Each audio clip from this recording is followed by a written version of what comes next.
नमस्कार साथियों, मेरे YouTube चैनल पर शिक्षा विभाग से संबंधित नवीनतम अपडेट्स पाने के लिए सब्सक्राइब कीजिए, बेल आइकन को प्रेस कीजिए और ऑल नोटिफिकेशन को ऑन करके रखें, जिससे नवीनतम अपडेट्स आपके मोबाइल पर तुरंत मिल सके। साथियों, शाला दर्पण पोर्टल पर वेतन व्यवस्था के संदर्भ में महत्वपूर्ण अपडेट है सभी के लिए। शाला दर्पण पोर्टल पर वेतन व्यवस्था हेतु एक नया जो मॉड्यूल है वह जारी हो चुका है और कार्मिकों की वेतन व्यवस्था के संदर्भ में यहाँ पर जो ऑनलाइन प्रक्रिया है वह रहने वाली है और कार्मिकों के वेतन यानी कि सभी प्रकार के कार्मिक जो कि तृतीय श्रेणी से लगा के वैकेता प्रधानाचार्य प्रधानाचार्य है, उन सभी के लिए वेतन व्यवस्था इसमें सुनिश्चित की जा सकेगी और इसके संदर्भ में आदेश भी जारी हो चुका है। और हमें ये पूरी प्रक्रिया किस प्रकार से करनी है, क्योंकि सबसे पहला कार्य तो हमें यही होगा कि IFMS है पर हम अपने पद स्वीकृति और बजट को अच्छी तरह से देख लें, इसके बाद हमें आगे के कार्य करने हैं। तो सबसे पहले मैं आपको दिखा देता हूँ कि वो आदेश क्या है, फिर मैं आपको ले चलूँगा सीधे ही शाला दर्पण के पोर्टल पर, जिससे कि ये पूरी प्रक्रिया मैं आपको समझा सकूँ और ये जो पूरी प्रक्रिया किस प्रकार से रहेगी इसके लिए आप चैनल पर बने रहे, जिससे कि आपको पूरी प्रक्रिया की जानकारी अच्छे से हो सके। तो साथियों शुरू करते हैं आज का वीडियो। साथियों, शिक्षा विभाग के अंतर्गत कार्यरत समस्त अधिकारियों और कर्मचारियों की वेतन व्यवस्था के संदर्भ में एक महत्वपूर्ण आदेश जारी हुआ है कार्यालय निदेशक माध्यमिक शिक्षा राजस्थान बीकानेर के द्वारा।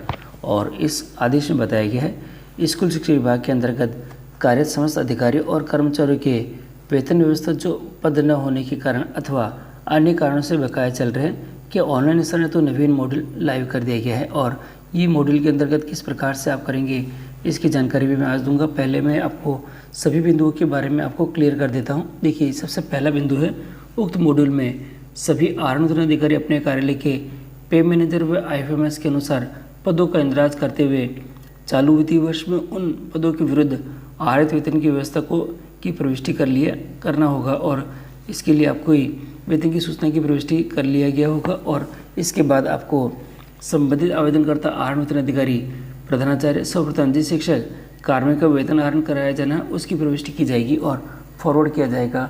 मॉड्यूल में जिस पद के विरुद्ध वेतन का आहरण किया जाना है यथा तृतीय श्रेणी अध्यापक तक के लिए संबंधित जिला शिक्षा अधिकारी मुख्यालय और वरिष्ठ अध्यापक और समकक्ष पद के लिए संबंधित संयुक्त निदेशक स्कूल शिक्षा के पास है व्याख्याता उप प्रधानाचार्य के लिए माध्यमिक शिक्षा निदेशालय में सक्षम अधिकारी के पास स्वतः ही फॉरवर्ड हो जाएगा।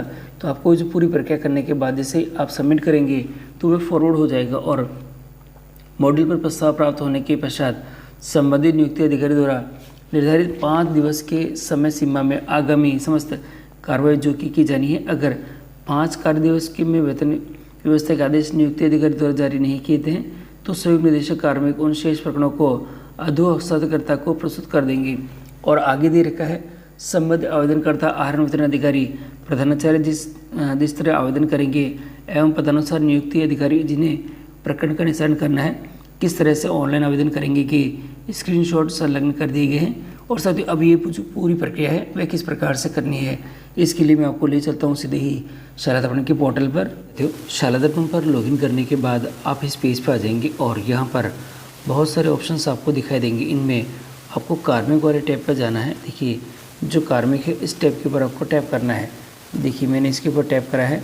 टैप करते ही एक नया जो मेनू बार है वह खुल चुका है मेरी स्क्रीन के ऊपर और इस मेनू बार के अंदर भी काफ़ी सारे ऑप्शंस है। इसमें से आपको देखना है वेतन व्यवस्था के संदर्भ में जो अपडेट है वह।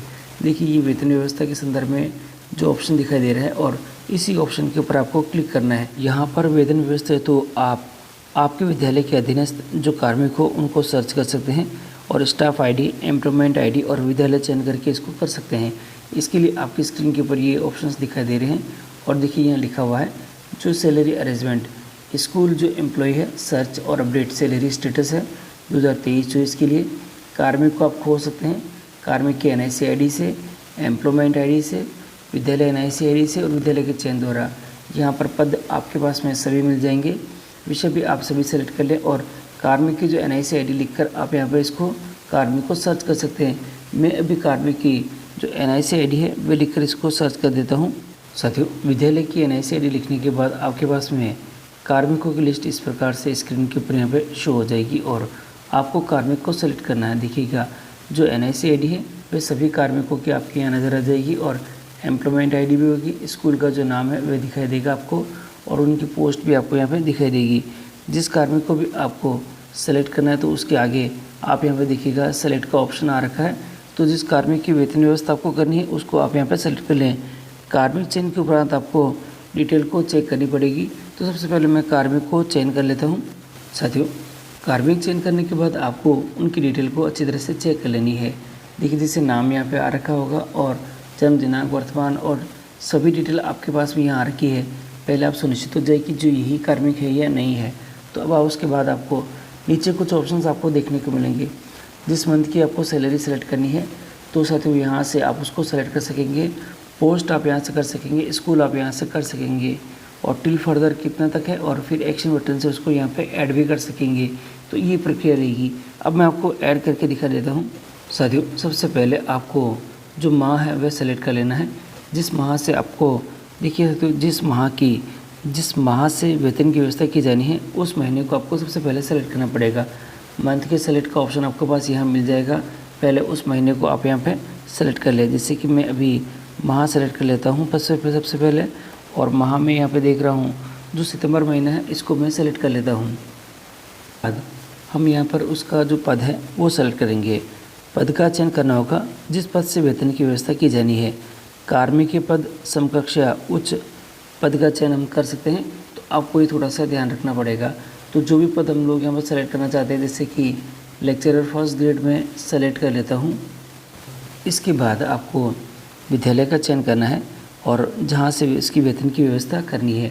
देखिए, विद्यालयों की लिस्ट आपके पास में यहाँ पर नीचे की तरफ आ जाएगी और जैसे इस विद्यालय के टैब पर आप क्लिक करेंगे तो सभी विद्यालय आपके सामने यहाँ पर प्रदर्शित हो जाएंगे और जिस विद्यालय से वेतन की व्यवस्था की जानी है उसको आपको यहाँ पर सेलेक्ट करना पड़ेगा और सभी डिटेल्स को मिलाकर फिर उसके बाद हम फाइनल सबमिट करेंगे। सबसे पहले मैं विद्यालय का चयन कर लेता हूँ साथियों। और अब आप देखते हैं तो यहाँ पर देखिए, मैंने मंथ, जब से उसकी सैलरी नहीं बनी है मैंने मंथ सेलेक्ट कर लिया है। किस पोस्ट से मैं सैलरी दूंगा वो पोस्ट भी मैंने सेलेक्ट कर लिया है और डीडीओ के नेम और कोड यहाँ पर आपके पास में शो हो ही जाएंगे। स्कूल का नेम आपने सेलेक्ट कर ही लिया है और अभी टिल फर्दर के अंदर आपको येस आपको कर देना है। लास्ट फाइनेंस जो फाइनल सबमिशन है वो ऑन है।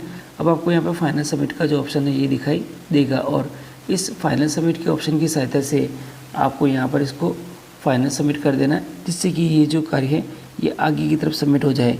अब थोड़ा सा आपको ध्यान देना है कि सितंबर माह के बाद की, यानी सितंबर माह अंतिम वेतन आहरित माह जो कि हम मान रहे हैं ऐसा, के बाद की वेतन व्यवस्था है तो टिल फर्दर ऑर्डर ऑप्शन को आपको चयन करना है। देखिए, मैंने आपको बता ही दिया था कि टिल फर्दर ऑप्शन आपको यहाँ पे मिल जाएगा आपको, तो इसको आपको यहाँ पे यस कर देना है, इसको चयन कर देना है और व्यक्तिगत महत्वपूर्ण सूचनाओं को हाइड किया जा सकता है। तो यहाँ पे आप थोड़ा सा ध्यान रखिएगा जिससे कि आपको सभी चीज़ें यहाँ पे कंप्लीट हो जाए और सबमिट करने के बाद उनकी वेतन व्यवस्था यहाँ पे सुनिश्चित हो जाएगी। तो ये जो पूरा प्रक्रिया है मैंने आपको दिखा दी है कि किस प्रकार से ये जो वेतन व्यवस्था आपको करनी है। फिर भी कोई समस्या है तो कमेंट बॉक्स में कमेंट करें, जिससे कि समस्या का समाधान किया जा सके।